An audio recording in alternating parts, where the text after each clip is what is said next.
पवित्रा अमृतोद्भवा गोदावरी के तीरे इस संस्कार संपन्न इंदौर और राजनीतिक कारणों से ख्यात निजामाबाद नगर में अत्यंत सभ्य शिष्टशील सुसंस्कृत संस्कारवान संत सेवी केडिया परिवार के प्रिय यजमान आदरणीय सुशील जी, आदरणीय पवन जी, उनके परिजन पुरजन बंधु बांधव इष्ट मित्र और उन्हीं के स्नेही आमंत्रण पर आए आप सभी बंधु भजनियों के मन समर्पित ऐसी अत्यंत कथापूर्ण साधुओं में वंदनीय गौरववासी प्रमुख स्वामी और वर्तमान में परम वंदनीय पूज्य महास्वामी महाराज के आशीष अनुग्रह से आए आज भद्र संतगण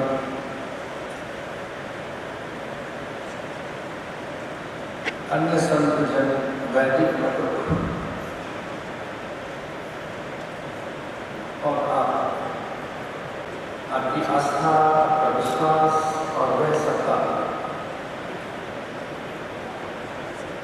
जो भगवान के वांगमय विग्रह में चैतन्य है, मुखर है, प्रकट वांगमय विग्रह सुंदर भाग जो चिरंतन काल से है, आदिकाल से है, वो ज्ञान जो अपौरुष से अयोग्य उस ब्राह्मणी सत्ता के प्रति, उस ईश्वर और विराट सत्ता के प्रति बहुत आदर के साथ प्रणाम करते हैं।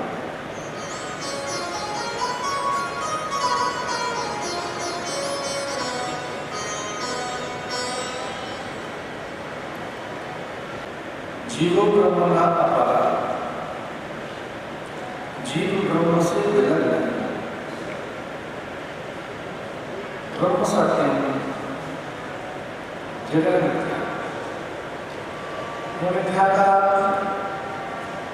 बदल नहीं सके, परिवर्तित हो नहीं सके। मिथ्या है झूठ है जो बदलता रहता है, जगत मिटता रहता है, परिवर्तनशील है।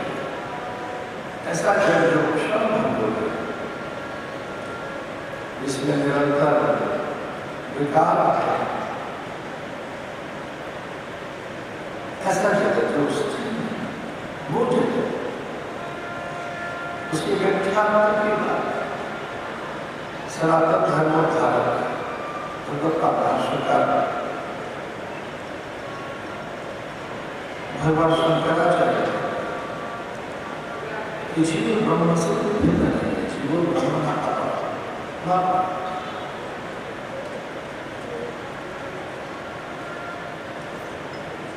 चारों वेदों के जो महावाक्य हैं वो यही है कि तब त्वम असि, तब तो वही श्रद्धा के द्वारा जान लिया जाता है। इसलिए प्रज्ञान ब्रह्म ज्ञान के द्वारा जाना जा सकता है।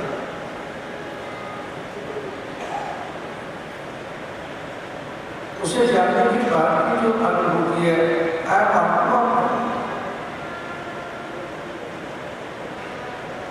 धरती अम्बर अग्नि जल वायु निहारिका नक्षत्रों में सर्वत्र जो विद्यमान ईशावास्य इदं सर्वं यत्किंचित् जगत्यां वह तत्व सर्वं खलु इदं ब्रह्म वह ब्रह्म ज्ञान से जान लिया जाता है। उसकी परम निष्ठा में परिनिष्ठित होते हुए, उसमें अवस्थित होते हुए, उस अधिष्ठान में एकीकृत होते हुए, उस परम सत्य को अनुभव करते हुए ये कहा वेदों ने और अनुभव किया ऋषियों ने, हम ब्रह्मास्म।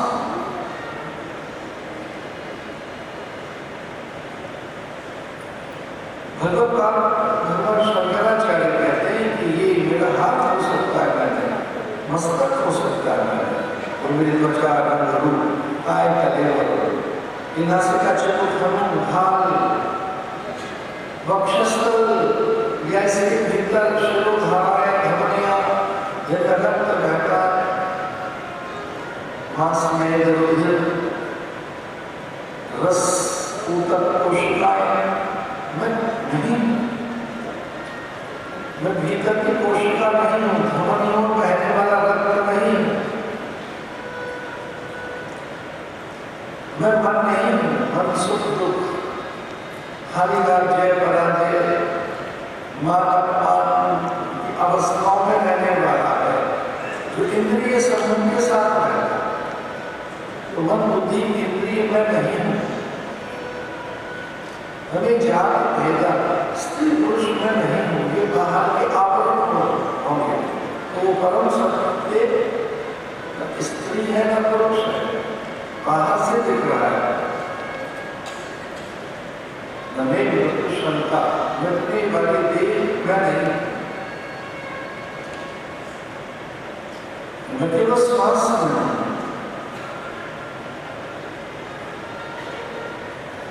चिदानंद रूपम शिवोहम शिवोहम, शिवा केवल नित्यो आनंदो,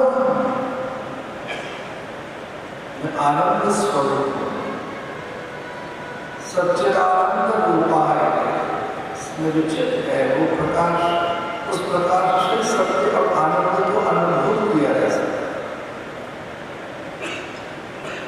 इसलिए कहा गया तमसो मा ज्योतिर्गमय, मैं अंधकार से प्रकाश की ओर चला।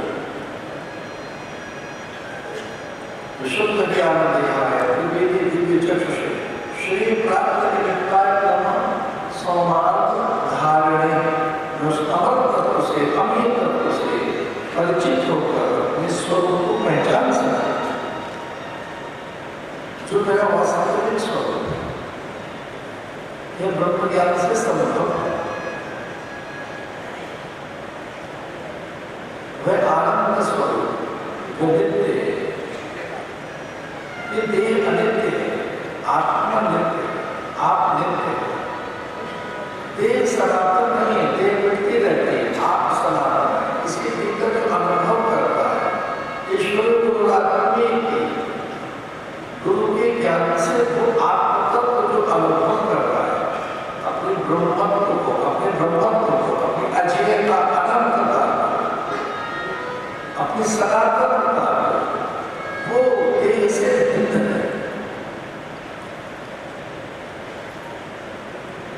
चिदानंद रूपम शिवोहम शिवोहम, आनंद स्वरूप तो मेरा,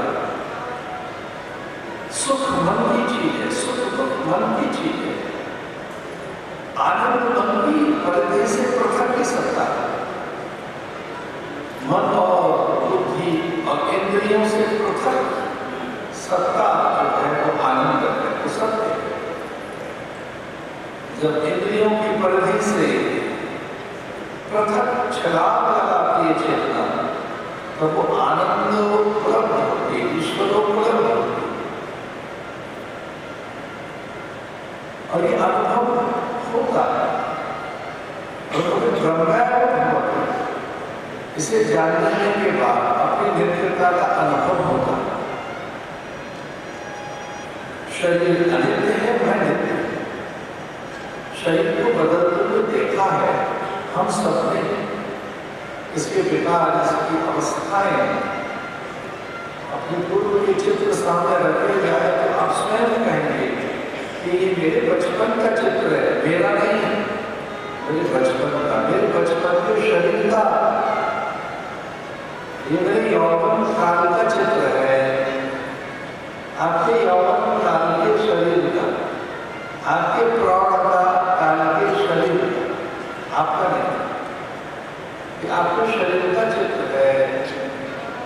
ये मेरा शरीर है,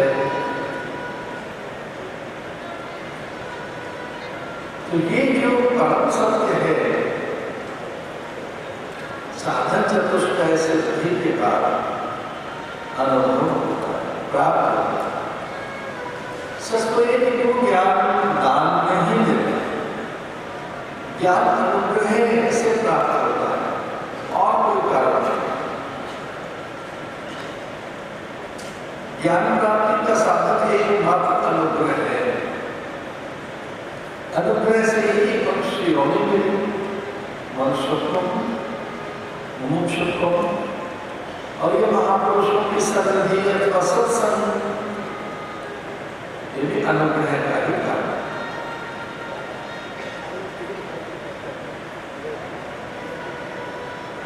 अनुग्रह बात करते हुए भगवान स्तंभ स्कंध में आता है कि गज की रक्षा करते, हरे हरे पापा नहीं, जो पाप का हरण करे, पाप का हरण करे, मैं हरि। भगवान ने हरि अवतार किया।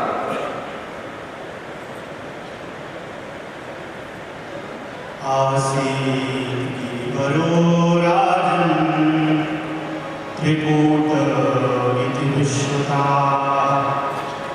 क्षीरोदेनावृतः श्रीमान् योजनायुतमुच्छ्रितः। मंदराचल पर्वत त्रिकूट के नीचे वहां गज हजारों हाथियों के बीच अनेकों युद्धों के युद्ध मन झुंड, अनेकों झुंडों का स्वामी ग्राम में पैर पकड़ छोड़ा नहीं सका।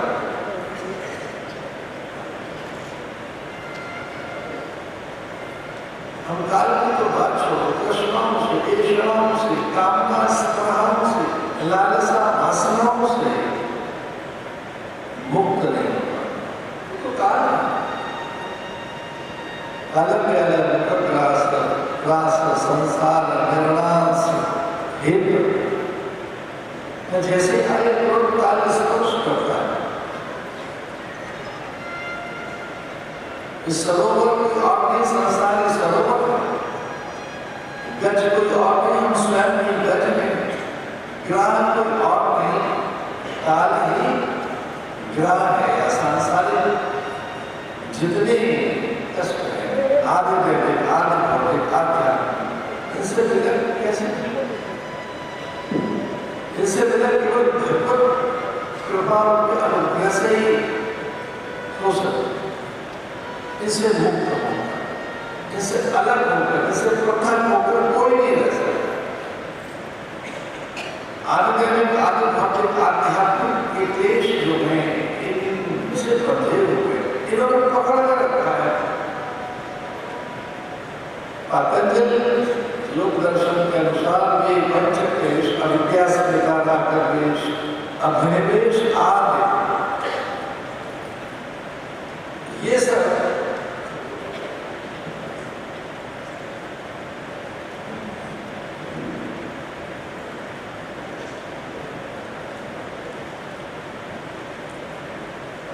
सब दुख के कारण है, ये सब भय के कारण है, अविद्या आदि, अस्मिता, राग, द्वेष, अभिनिवेश आदि, इनके बंधन से भगवत अनुग्रह के बिना छूटना कठिन। ये जो भवबंधन है, ये जो भवरोग, भगवत कृपा के बिना संभव है। गुरु स्वयं भगवान का ही अनुग्रह है, भवरोग वैद्यम, गुरु कोई और नहीं है। ध्यान, कृपा सिंधु नररूप हरि महामोह तमकुंज जासु वचन रवि कर निकल।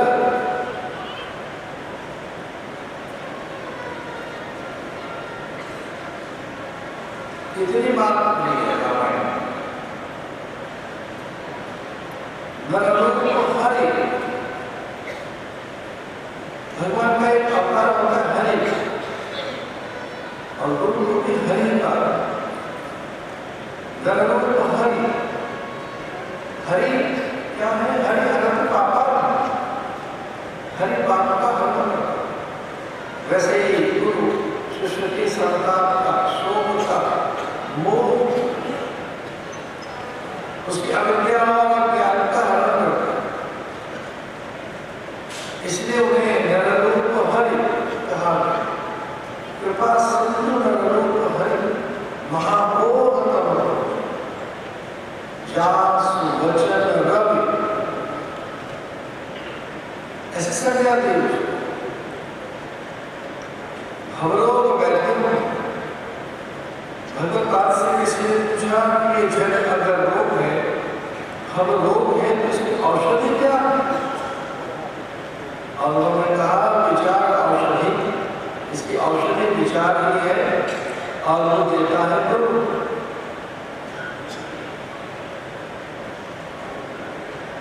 हरे हरे के पापा भगवान आगमन हुआ, लंबे समय तक करता रहा। उस समस्या से केवल अपनी हम समस्याओं से लड़ते रहते हैं। कुछ तो ऐसी हैं जो सच में बाहर की, और कुछ हमारी अपनी जो हमने पैदा अपने अज्ञान से, अविवेक से, अविचार से, अपनी आसक्ति कामना ममता से, कुछ तो बाहर की हैं पर कुछ अज्ञान जन्य। जो अज्ञान जन्य व्याधियां हैं वो ज्ञान से जुड़ सकती है। यौगिक उपनिषद में एक अल्पता तो बनी रहेगी, कमी तो बनी रहेगी। मानवीय मन में न्यूनता, अल्पता, अधिकता रहती, कमी रहती है। ये आध्यात्मिक जो तीन है, आदि, व्याधि, उपाधि। कुछ लोग बिना उपाधियों में रहने पर सामान्य जीवन में कुछ उपाधि चाहिए, विशेषण चाहिए, अलंकरण चाहिए, उच्चतम प्रतिमान चाहिए, कोई बड़ा आसन चाहिए, अन्यों से बहुत आदर चाहिए। सामान्य प्रजा में सामान्य समूह बन के कैसे अरे वो तो विशेषण लगाओ कि प्रभु है, प्रधान है, मुखिया है, बड़े हैं, नेतृत्व तो हमारे पास है, स्वामित्व तो हमारे पास है। तो कुछ लोग बड़े व्याकुल रहते हैं, उपाधि के साथ रहना चाहते हैं, उपाधि को बिना उपाधि के कैसे। और एक बार मिल गई उपाधि, उससे मुक्त होने के बाद भी जीवन भर उस उपाधि के साथ पूर्व लगाते रहते हैं। पूर्व लगते हैं। हम पूर्व प्रधान पुरुष हैं, पूर्व केवल भूतपूर्व। तो एक उपाधि यानी हमें आदर मिले, हम सामान्य कैसे हो सकते हैं? और शस्त्र भी एक उपाधि। अन्य उपाधियों में तो बात छोड़ो, शरीर एक उपाधि है। हम पर शरीर लिपटा हुआ है, हमारे मन पर तन लिपटा हुआ है, और तन पर वस्त्र लेते हुए। तो जैसे शरीर पर वस्त्र लेते हुए, तन पर जैसे वस्त्र लेते हैं, वैसे मन पर तन लिपटा है। एक शरीर नहीं है, एक स्थूल शरीर, दूसरा सूक्ष्म शरीर, तीसरा कारण, और चौथा महाकारण है स्वयं। हम पर इतनी आवरण लिपटे हुए। केवल अज्ञानी मनुष्य बिना उपाधि के नहीं रह पाता। अन्यों की उपाधि से मिलने वाले आदर, अन्यों की उपाधि से मुझे चूंकि आदर मिल रहा है, आदर का अभ्यास बन जाता है। तो प्राय कई बार कुछ मनुष्यों में, कुछ अज्ञानी मनुष्यों में आदर की आकांक्षा बहुत, उनमें आदर की अभिंसा, आदर में अभिंसित रहता, आकांक्षित रहता है। आदर उनका लक्ष्य है कि कहीं से आदर मिले, और बहुत आदर मिले। तो जो अभिंसित है, आकांक्षित है, अभिलषित है, वो आदर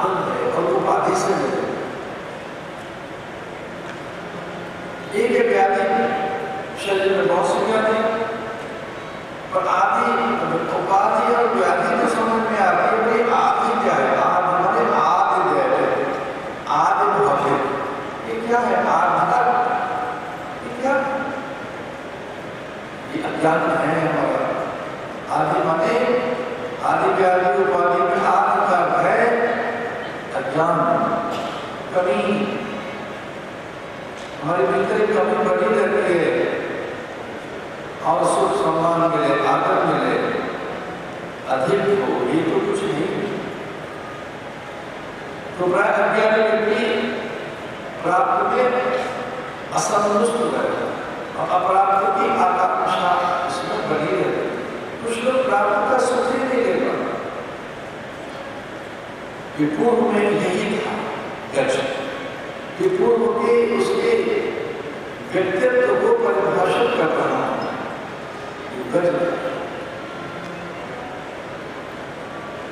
अधिक आदर का अभ्यास है, अधिक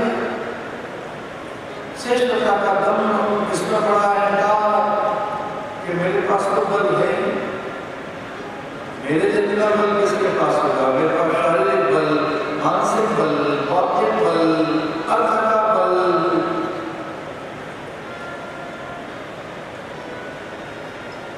कई लोग ऐसे अपने बड़पन को जब समझते हैं कि कैसे हम बड़े हैं और कैसे भी बल बड़ा है,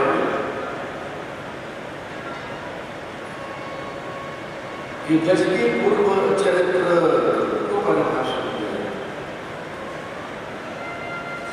जब समस्या आई, ग्रह आया तो ग्रह से मुक्त नहीं, काल से मुक्त नहीं हुआ। बालक रुपये का है जो भी काल से स्पर्श करता है, गर्भ में सुरक्षित है, लेकिन जन्म देते जैसे ही जन्म देता है तो काल उसे स्पर्श करता है। यहाँ की दर्शन, यहाँ की क्षण भंग, यहाँ की असार, यहाँ की अनित्यता उसे स्पर्श करता है और वो व्यापक होता है कि ये क्या होगा। इसलिए यहाँ आते ही जो पहली संवेदना है, जो पहला अनुभव है, आंख खुलते ही वो दुखता है, वो दर्द है, अथवा तो आंसू। बालक रो पड़े, जन्म लेते बालक रो रहा, तिलकारी मान के नहीं हंस रहा है। अरे मलमूत्र से बाहर निकला है और स्वतंत्र हो गया, पहले स्वतंत्र था, उल्टा लटका हुआ माँ के आश्रय में। लेकिन अब तो भी बाहर निकल कर आनंद होना चाहिए, उल्लसित होना चाहिए। अरे ताली पे जाएगा कि बालक तो रोने लगता है, क्योंकि यहाँ की नश्वरता, असारता, क्षणभंगुरता, ये वर्ण धर्म जगत है। यहाँ की हर वस्तु मृत्यु के मुंह में है, इसलिए से मृत्यु लोग भी कहते हैं और ये उसे शोक होता। यहाँ वर्ण है, यहाँ से जाना है, ये चीजें मिट जाएंगी। काल से कभी पीछा नहीं छूट पाता।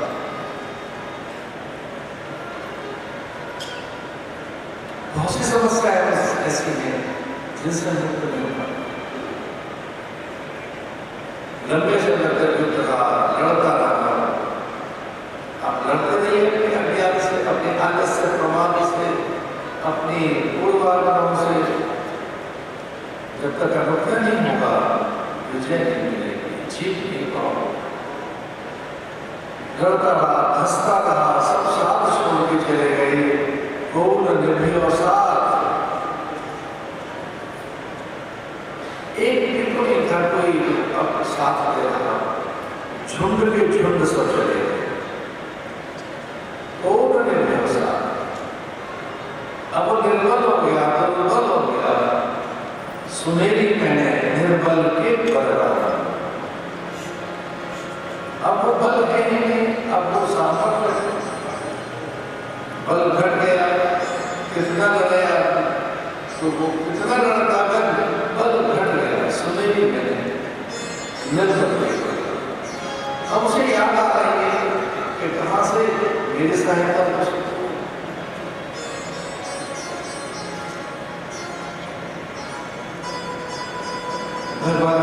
रूप धारण करके गज की रक्षा के लिए आए। नमो नमस्ते अखिल कारणाय निष्कारणाय अद्भुत कारणाय सर्वात्माय महार्णवाय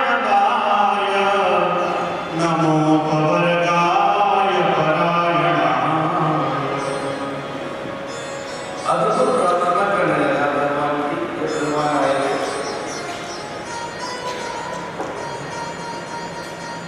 भगवान को क्या भगवान निकट आ गए तो क्या पत्रम पुष्पम फलम हो गया हत्या क्षति। लेकिन वो तो ऐसा सागर था, वो तो ऐसा सरोवर था जहाँ हाथी और हाथियों के लिए कमल एक ही नहीं, तो कमल का फूल आया था। तो सूफी संत जन ऐसा कहते हैं कि उसने परमात्मा की प्रार्थना पैदा की कि मां मेरे साथ। लक्ष्मी जी के हाथ में पुष्प था, उन्होंने ऐसे ऊपर से फेंक दिया और वही पुष्प हाथी की सूंड में आ गया। पत्रम पुष्पम फलम तोमेय भक्त्या क्षति। भगवान को पत्र पुष्प फल को चढ़ाइए और विपत्ति में तो पत्र और पुष्प कहां से लाए? तो ऐसे तो कोई पत्र बनाए जा सकते, पुष्प बनाए जा सकते। अपनी मुद्राओं को ही आप पुष्प बना सकते हैं, पत्र बना सकते हैं मुद्राओं से।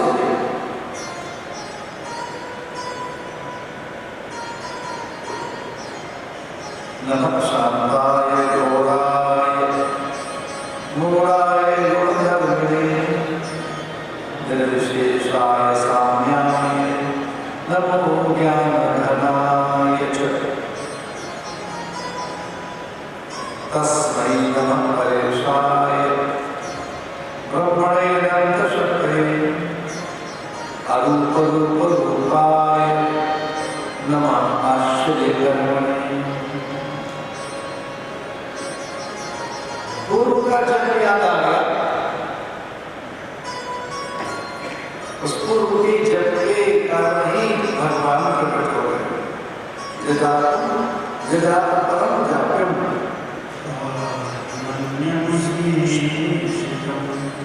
ओम नमो भगवते तस्मै एतच्चिदानन्दं पुरुषाय आदिबीजाय परेशाय धीमहि आदिबीजाय। अद्भुत हम सब में एक आदि बीज पड़ा हुआ है भगवान।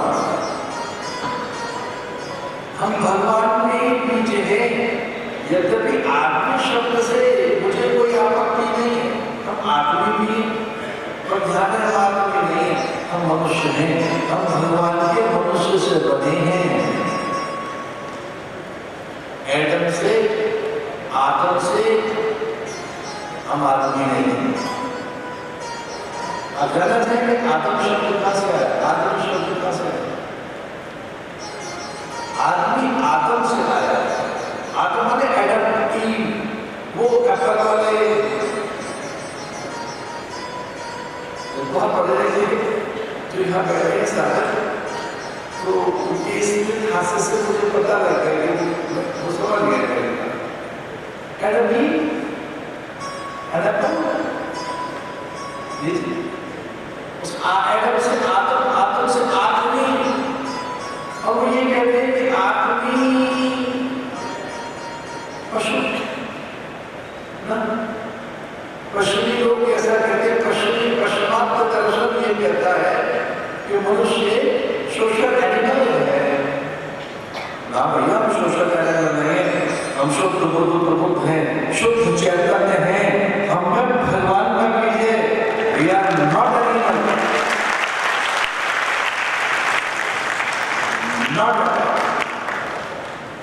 Not animals. हम क्या है?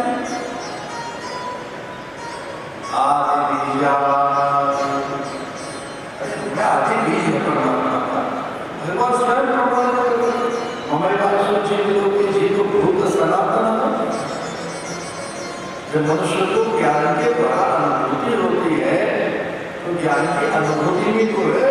सोहम शिवोहम शिवा केवलो नित्योहम आनंदोहम। तो ये कभी आदमी मत कह रहा है वो कितने आदमी थे।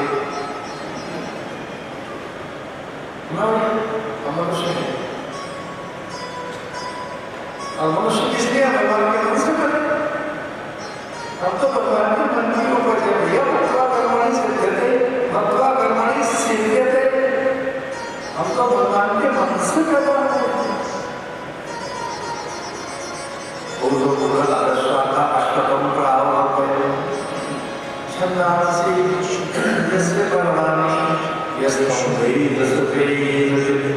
अरे हमें तो अपने पिता के पिता के पिता के पिता के पिता का नहीं पता है और उसका नाम है परम पिता परमेश्वर।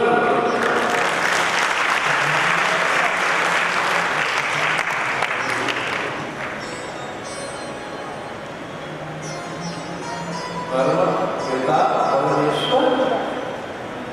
ओम पितरः सौम्यासाः, ओम पुनन्तु पितामहः, ओम पुनन्तु प्रपितामहः, ओम पुनन्तु विश्वा भूतानि जातवेद पुनीहमा। ये बोलते हैं ओम पुनन्तु पितरः जातवेद पुनीहमा, ओम पुनन्तु प्रपितेर पितामहः प्रपितामहः। हमारे पिता कौन है? परम पिता परमेश्वर। उन्हीं से है, हम उन्हीं संतान है। हम ब्रह्मा की संतान, ब्रह्मन की संतान, ऋषियों की संतान है। जब हम गोत्र बोलते हैं तो बंदर हमारा गोत्र नहीं है ना, ऋषि हमारा वो पूर्व के ऋषि हमें याद आते हैं। हम किनकी संतान है? ऋषियों की संतान है। हमारे गोत्र में हमारा ऋषि याद आता है। वो ऋषि प्रजापति से है, ब्रह्मा से है, परमात्मा से है। आज भी याद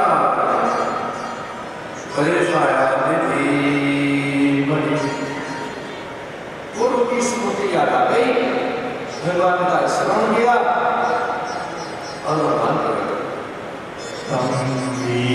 पीड़ितमजः सहसावतीर्य सग्रामासु सरसः कपयो जहार गाद्विमार्जितमुखाकर्णावजेन्द्रं सम्पश्यतां हरिरमोचतुष्टिनानाम्।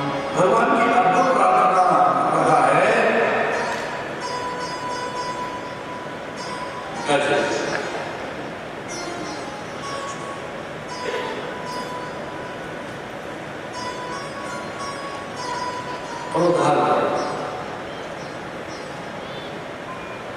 स्वभाव युगे परित्राणाय साधुनां, साधुओं का या सज्जनों का, हरिभक्तों का परित्राण करने के लिए मैं सदैव तत्पर रहता हूँ। धर्म की संस्थापना करने के लिए, अधर्म का नाश करने के लिए निष्ठा भगवान की घोषणा। जब जब बड़े धर्म के हानि पाणे असुर अधर्म अभिमानी, तुरंत अंतर बता।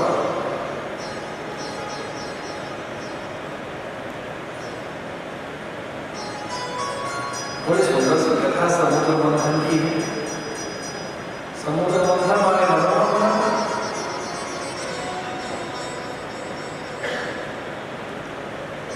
कभी मन को मत कर देखो तो मन में पहले विकार है,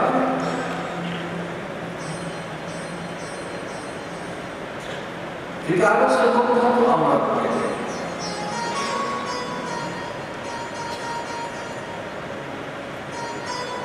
और समुद्र मंथन की कथा में अमृत ही हेतु है, अमृत ही निमित्त है।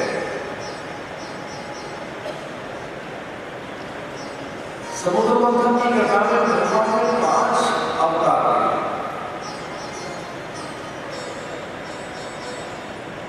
पहला अवतार भगवान ने लिया पूर्व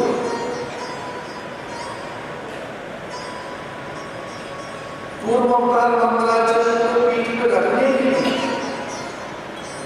मंगलाचरण विष्णु का ही रूप है, तो दूसरा अवतार मंगलाचरण और तीसरा अवतार है धर्मपरी, चौथा अवतार है अमृत और 5वां अमृत के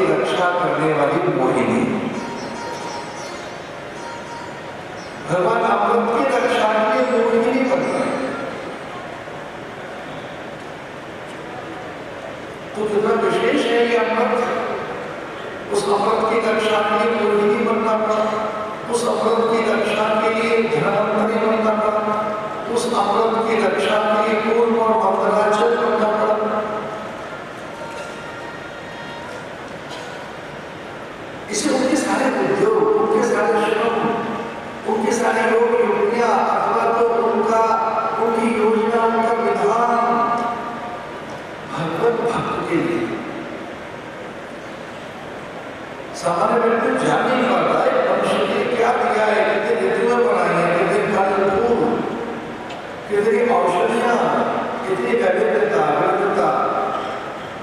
भक्तों को क्या है।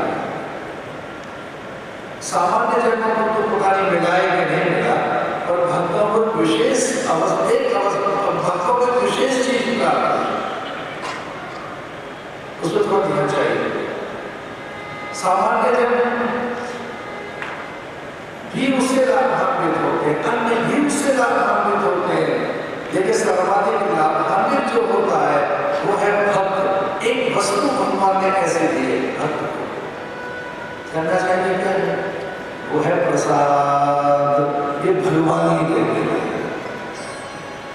प्रसाद भगवान से ही बनता है। प्रसाद को बनाने वाला और कोई व्यक्ति नहीं। आप प्रसाद नहीं बना सकते।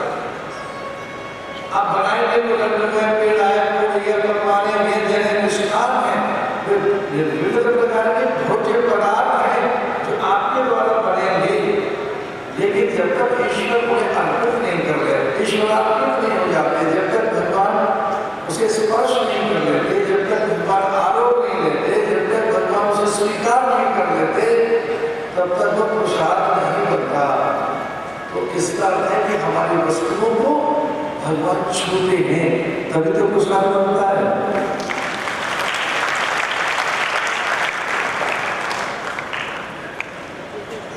भगवत रसना अब वो सर्वत्र ऐसे दिखाई पड़ता, वो गंध है अन्न की। लगभग श्राद्ध काल में 23 डिग्री तक और केवल 9 डिग्री तक भी पितरों का नीचे आगमन होता है। लगभग 13 डिग्री, 365 डिग्री, 180 डिग्री पर ऐसे धरती को कर रहे, तो धरती वाले 180 डिग्री पर है, तो लगभग 9 और 13 डिग्री तक पितर अन्न की गंध स्वीकार करते हैं।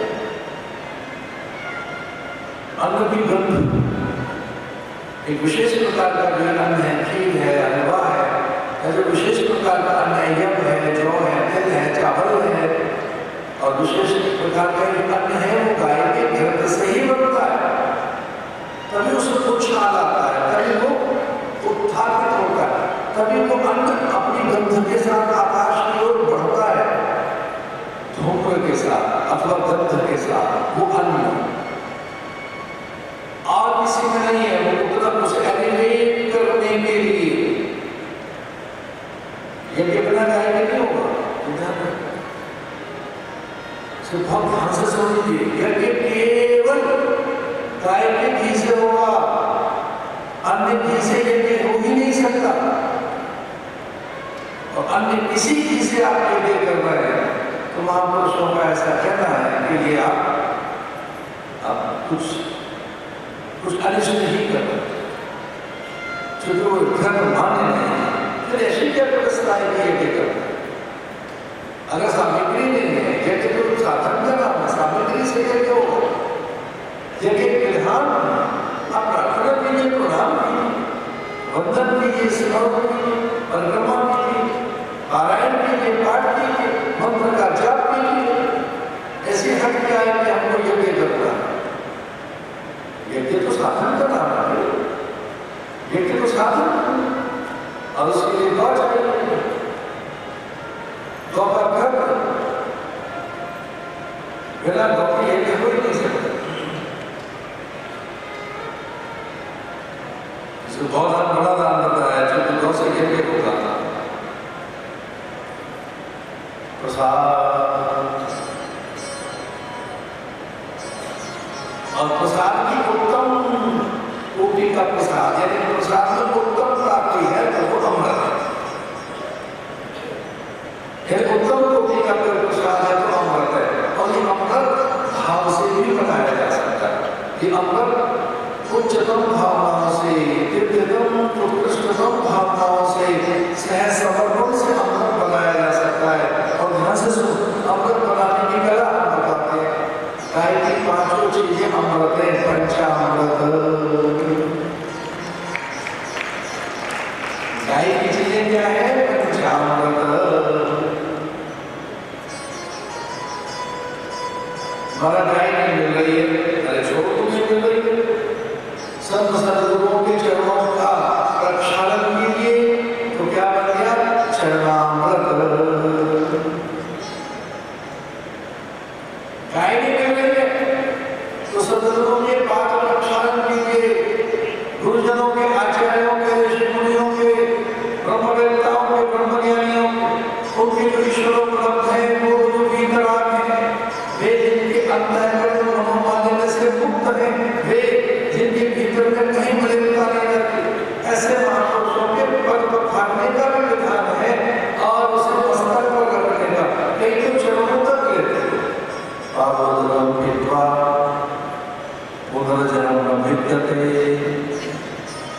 अगाधगतिवर्णं सर्वव्यापिनाशनं विष्णुपादोदकं विद्वा भगवत्पादोदकं विद्वा गुरुपादोदकं विद्वा मुदलजन्म विद्यते। अमृत ऐसे बनता है, गाय की चीजें अमृत बनाती है, पंचामृत, चरणामृत। आप कहेंगे चरणामृत भी कठिन, वो तो नहीं देंगे, वो तो पैर नहीं धुल पाएंगे, तो छोड़ो, उनके ज्ञान को भी श्रवण कर लीजिए। और महापुरुषों के ज्ञान को पता क्या है, क्या कहा गया, वचनामृतम ज्ञानामृतम, वो भी अमृत, ज्ञानामृतम वचनामृतम।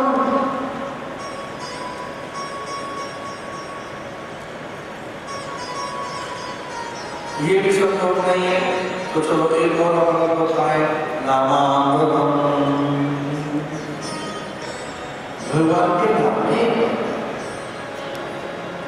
पेयम श्रवण करके रामा नामाभिरामं ध्येयं सतत नमस्कार तारकं ब्रह्मस्वरूपं नामामृतम तब कथामृतम। अरे कथामृत है, वचनामृत है, नामामृत है, नाम में अमृत है, कथामृतम कथा में अमृत है, वचनामृतम वचन में अमृत है। हमारे बंदे ने एक और अच्छी बात बताई थी कि ये सब साधन नवीन एक और अमृत पैदा करने वाला साधन है। कौन सा? दृश्यामृतम, महापुरुषों के दर्शन से भी अमृत की प्राप्ति हुई।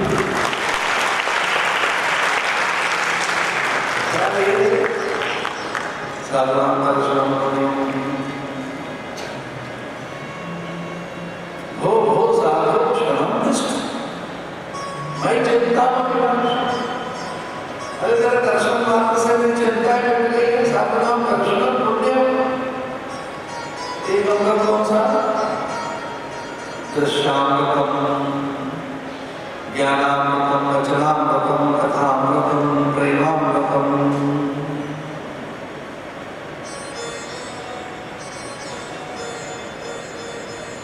हम अमृत के आकांक्षी हैं। बलि जयी हो गया था, सत्य बलि के हाथ में मुझे विश्वका प्लोमा इत्यादि, और ये श्रीहीन तेजहीन हो गए गुरु का अपमान करने लगा। दुर्वासा का अपमान किया, बृहस्पति का अपमान किया अपनी श्रेष्ठता के कारण।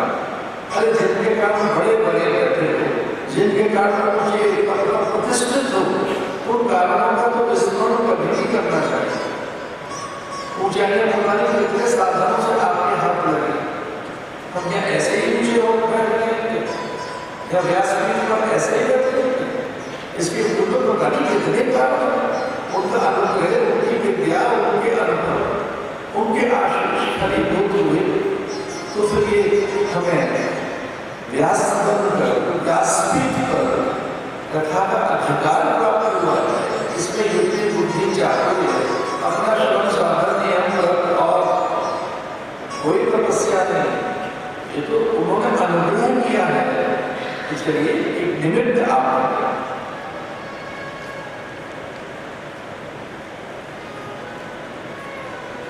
संपदा चली गई। अब संपदा कैसे प्राप्त हो, कैसे बलि बने? तो समुद्र की कथा ही इंद्र को बल देने के लिए, देवताओं को बल देने के लिए, उन्हें पुष्ट करने के लिए, उन्हें अमृत से पुष्ट कर, अन्य साधनों से पुष्ट कर, दैत्यों से युद्ध में विजय के लिए ये समुद्र मंथन की कथा है, जिसके बिना भगवान के कुछ होगा ही नहीं। मंगलाचल स्वयं भगवान, पूर्व भगवान स्वयं, उनके बिना, उनके अधिष्ठान और आधार के बिना कोई श्रम नहीं होगा। इसलिए जो ऐसा कहते हैं कुछ अज्ञानी जन, ये सारे साधन हमारे हैं।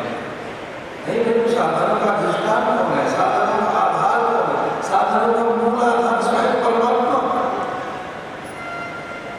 इसलिए वो देवताओं का श्रम और उनका उद्योग अथवा उनका पुरुषार्थ और पराक्रम व्यर्थ है अगर मंदराचल उनकी पीठ पर नहीं है, तो उनके पृष्ठभाग पर।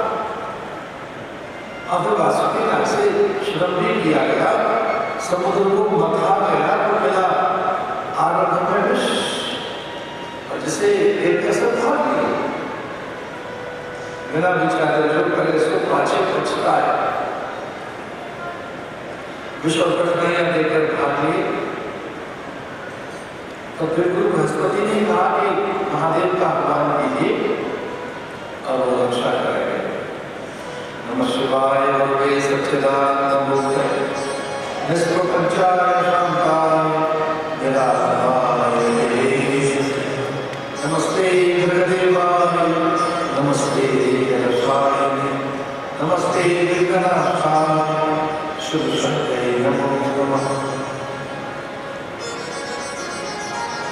का ध्यान किया महादेव आए और विष पान किया, महादेव ने कंठ में रख लिया, नीलकंठ कहलाए और इस प्रकार से समुद्र मंथन में ऐरावत इंद्र को मिला, उच्चैश्रवा अश्व बलि को मिला, कामधेनु निकली, सुरभि कामधेनु इत्यादि ये कहकर ऋषियों को दान में दे दी गई, इसे यज्ञ की पूर्ति होगी और फिर अंत ये स्वर्ग में आ जाएगा। कल वृक्ष ने मना कर दिया कि मैं तो किसी का साथ नहीं दूंगा, मैं स्वर्ग में नहीं रहूंगा, जिसका स्वर्ग पर अधिकार होगा वो मेरा भोग करेगा। नाना प्रकार के रत्न औषधियां निकलने लगी, अप्सराएं निकली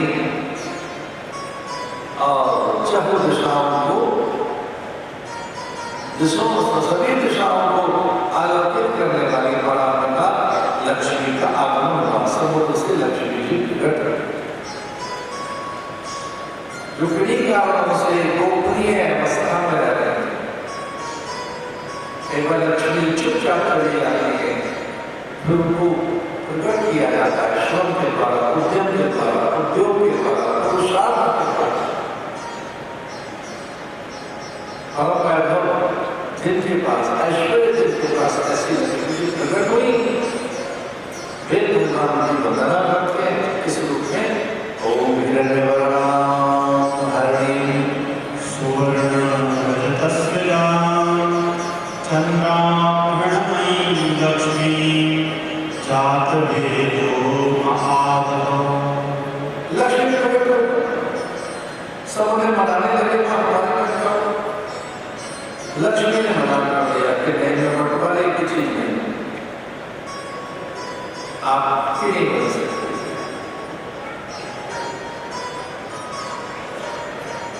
ब्रह्मा ने कहा मेरी तो उन्होंने कहा तेरे दृष्टि में द्वैत है, विषमताएं, न्यूनताएं एक जैसी नहीं, एक रस नहीं है, क्या जगत बनाया है, वर्ण धर्म नश्वर क्षण या हर ऐसा नया क्या बनाया है, मैं जो तेरी बन जाऊं। शुभ लगा महादेव ने कहा ले चले आपको, मैं और पार्वती मिलकर आपका पूजन करेंगे, उच्च आसन पर बैठाएंगे, नित्य आपका आराधन करेंगे और आपके अनुकूल हम आचरण करेंगे। मैंने महादेव को भी ना कह हे देव, आप देवा के देव हैं, आपको भी मैं ना कहती हूँ ना, आपके साथ में नहीं चलूंगा। तो महादेव ने कहा तुम्हें दोष है क्या? बोले दोष तो कुछ नहीं है, आप में औदार्य अधिक है, आप अधिक उदार हैं, कोई भी पसंद कर लेगा और क्या पता कोई निशाचर पसंद कर ले, आप मुझे उसी को दान में दें। तो ये आपको विनियोग नहीं आता करना, लक्ष्मी को उसी के पास रहनी चाहिए जो उसका रक्षा संवर्धन करे। इंद्राणी को मिला देवगणों को आपकी इच्छा और आपने है क्या, पुण्य ही तुम्हें और पुण्य कैसे प्राप्त होगी? तो साधु कहते हैं, संत महात्मा ऋषि मुनि, और तब ऋषि मुनियों को लगा के हो सकता है लक्ष्मी हमारी बन जाए, क्योंकि लक्ष्मी तो सबको चाहिए हमारे यहाँ भी। हम भी लक्ष्मी का पूजन करते हैं, ज्ञान लक्ष्मी, वैराग्य लक्ष्मी। ज्ञान भी तो लक्ष्मी है, वैराग्य भी लक्ष्मी, तपा लक्ष्मी। लक्ष्मी तो किसे नहीं चाहिए? तो सब ऋषियों ने कहा, ऋषि मुनियों ने मां हमारे बन जाए। मैंने उनको भी कह देता, आपको भी नहीं करूँगा।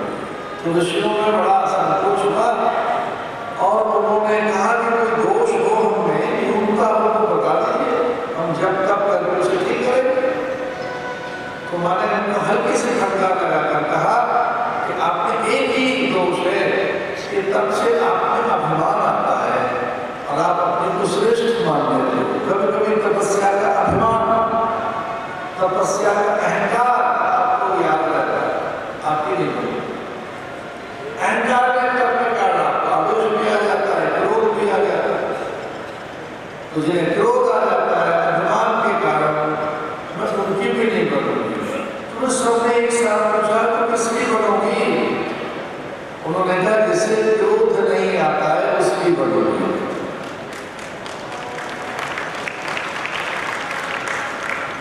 और जिसे क्रोध नहीं आता वो ऐसे ही श्रीमान जी कि 3 दिन तक गुस्सा करने का अभ्यास करते रहे, गुस्सा नहीं आता। जिन्हें मान गजर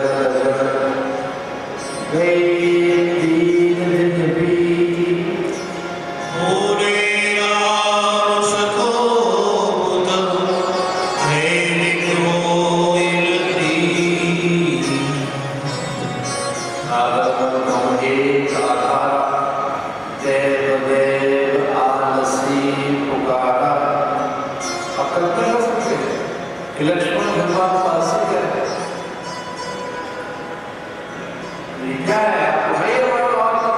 दिखाइए अपना रोष। अब रोष आता हो तो दिखाए, क्रोध तो आता नहीं विष्णु।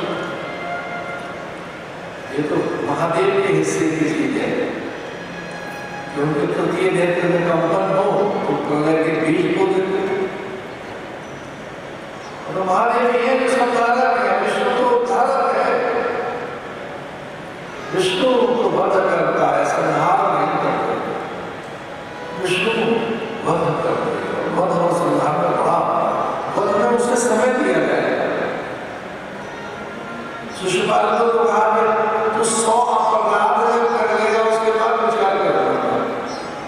गिनता रहना मैं 100 अपराध, प्रतीक्षा करते रहते।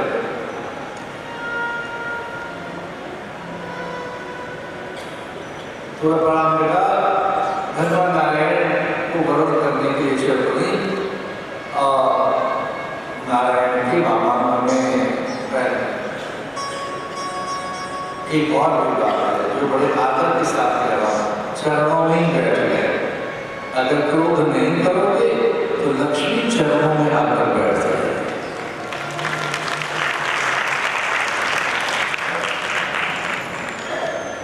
क्रोध का काम शून्यता रहेगी, अपनी सब चीजें अन्य के लिए तो पारमार्थिकता आएगी, आपने समस्त कल्याण की भावना आपने आएगी, परोपकार की भावना।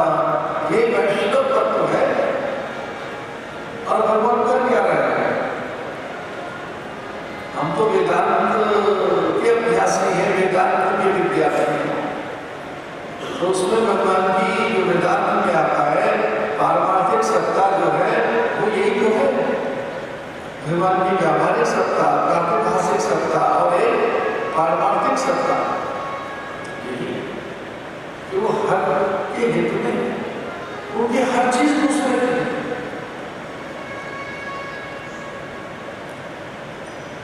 संपूर्ण दिशाओं में दुर्गंध फैल गई, ऐसी वारुणी समुद्र से वारुणी मदिरा, उसकी गंध से ही मद होने लगा। इसे देवताओं ने उस गंध से स्वयं पड़े और निशाचरों ने उसे स्वीकार किया। मदिरा जिस घर में रहती है वहां से देवता पलायन करता है, धन भाव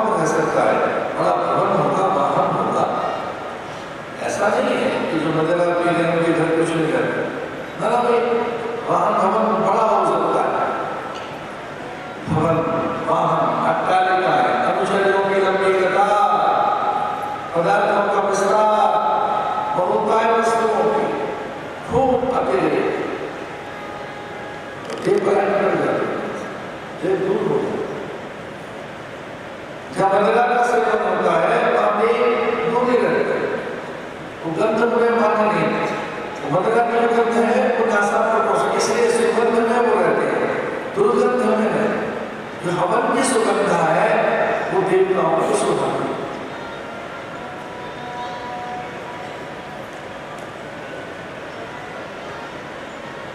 मदिरा पान करके मस्त हो गए तो शीला झपटे में घड़ा छीन लिया अमृत का, फिर जयंती के हाथ को लगा घड़ा, तो वो 4 जगह गए और कुछ कुछ अमृत की बूंदें मनुष्यों के लिए, हमारे लिए, हमारे हित के लिए, हम मानवीयों के लिए, हम मनुष्यों के लिए वो गिर गए, गिरा दी।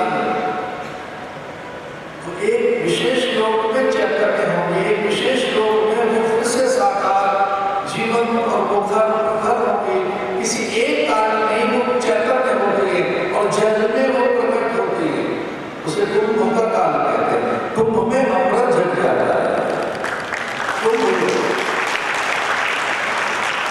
कुंभ का योग आता है, उसमें जल अमृत। ओ क्या कुंभ का इस बात का आधा भारत हमारे पास था, आधे में से आधे बच्चे समझ लो पूरे और जो कुछ वैसे थे धर्म, और आधे आ नहीं सके जो कुछ वैसे रास्ते जाना।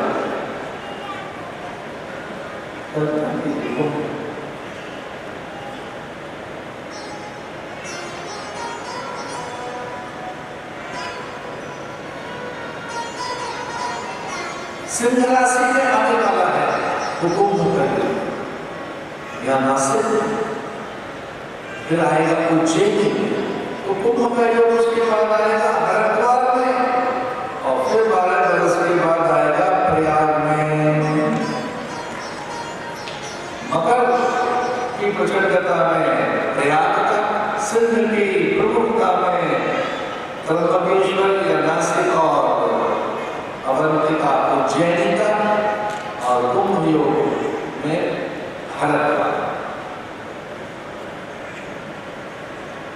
शीला झपटी हो गई थी, भगवान ने मोहिनी का रूप धारण किया, अहो बहुत हम अस्य ऐसा कहने लगे दैत्य, दैत्यों को दूध पान कराया, भगवान ने अमृत दिया देवताओं को, शीला झपटी में वो सब कुछ उन्हें मिल गया।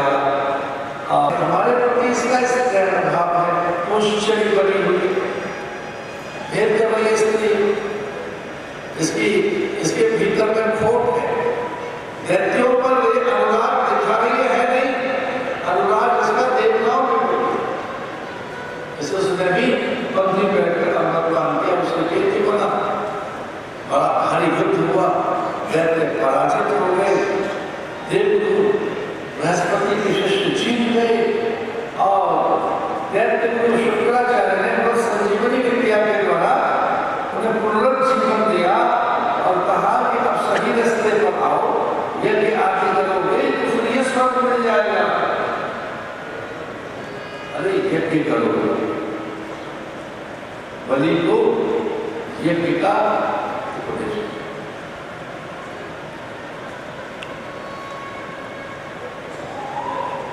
नारायण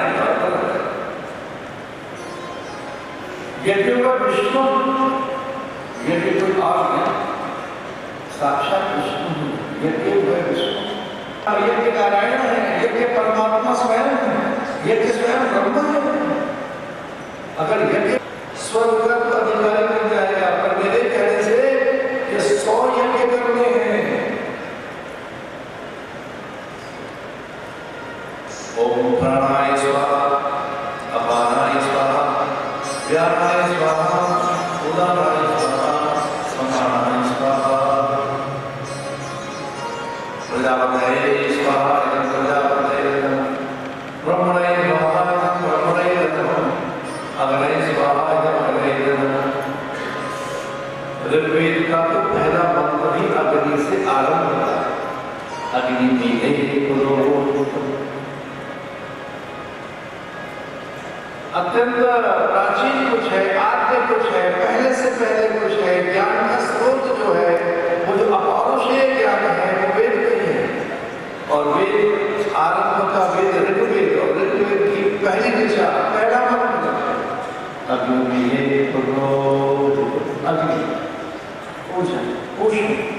अगले मैंने क्या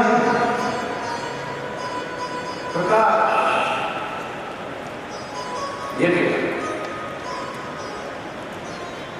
अपने शिष्य को बताया मिथ्या नहीं बोले, तेरा ये कि फलीभूत नहीं होगा, मिथ्या मत बोलना, झूठ नहीं बोलेगा, एंडल संयम रखना, मुंह में शायद करना। और हाँ, द्वार पर आया व्यक्ति देविया हाथ लेके तक आए, खाली हाथ नहीं जाता नहीं तो कहां से करें? तो हमारी बात मानिए, यदि आरंभ कर दो, इतना देने के लिए आ जाएगा, थक जाओगे मानते पड़ोगे। तो सही है, यज्ञ के वशीभूत हैं, यज्ञ के अधीन है देवता, यज्ञ के